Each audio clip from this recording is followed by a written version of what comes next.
Actually பட்டுக்கோட்டையில் ஒரு தனியார் ஸ்கூலில் 19 குழந்தைகள் 10வது படிக்கிறதாக இருந்திருக்கு. சிபிஎஸ்சி ஸ்கூல் அப்படின்னு சொல்லிட்டு அவங்க படிச்சுட்டு இருந்திருக்காங்க. அப்புறம் ரீசெண்டாக தான் அவங்களுக்கு இந்த வாரம் தெரிய வந்திருக்கு அந்த ஸ்கூலுக்கு வந்து அஃபிலியேஷன் இல்லைன்னு சொல்லிட்டு.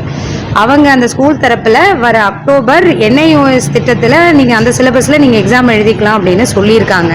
ஸோ அதுக்காக தான் அவங்க இந்த விஷயமே அவங்களுக்கு நேற்று தான் தெரிய வந்திருக்கு. அவங்க இதை எதிர்பார்க்கல. அவங்க ரெகுலராக வர சனிக்கிழமை ப்ராக்டிகல்ஸ் ஆரம்பிக்கும்னு இருந்திருக்குங்க. அதுக்கப்புறம் இப்போ நம்மக்கிட்ட அவங்க வந்திருந்தாங்க, நிர்வாகத்துக்கிட்ட வந்து இந்த பிரச்சனையை சொல்லியிருந்தாங்க, கூப்பிட்டு பேசணும். இப்போ இஷ்யூ என்ன அப்படின்னா, we gave them an option.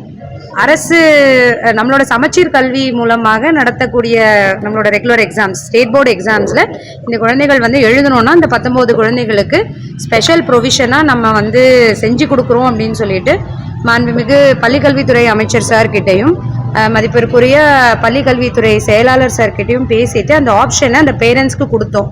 இல்லைன்னா 1 இயர் அந்த குழந்தைங்களுக்கு தள்ளி போகும் அப்படிங்கிறதுனால பேரண்ட்ஸ் கிட்ட அந்த ஆப்ஷனை கொடுத்தோம். நீங்கள் இதை பயன்படுத்திக்கலாமுங்க, அதுக்கு இன்னும் ஒரு 40-50 டேஸ் இருக்குது, குழந்தைங்களை தயார்படுத்திக்கலாம். அல்லது அவங்க வந்து NIOS தான் வேணும் அப்படின்னா அதே பள்ளியை திருப்பி நடத்துறதுக்கு நம்ம வந்து அவங்களுக்கு இன்ஸ்ட்ரக்ஷன்ஸ் கொடுத்துட்றோம் அப்படின்னு சொன்னோம். அவங்க ஃபஸ்ட்டு வந்து சரின்னு சொல்லிட்டு போனாங்க. பிறகு டைம் எடுத்து எங்களுக்கு வேண்டாம், நாங்கள் அதே பள்ளியில் NIOS மூலமாகவே அக்டோபரில் வந்து நாங்கள் எழுதிக்கிறோம், இது வந்து நாங்கள் மனப்பூர்வமாக எடுக்கிற ஒரு முடிவு அப்படின்ட்டு வந்து சொன்னாங்க. ஸோ அதனால் அரசு தரப்பில் நம்ம கொடுத்த ஆப்ஷனை வேண்டாம், அவங்களுடைய அந்த ஒரிஜினல் ஆப்ஷன்லேயே அவங்க போய்க்கிறேன் அப்படின்னு இருக்காங்க. அங்கீகாரம் இல்லை, அதுக்கு வந்து ப்ரைவேட் ஸ்கூல் DO மூலமாக சென்னையில் நேற்றே பேசிட்டோம், திருப்பி இன்றைக்கும் பேசணும்.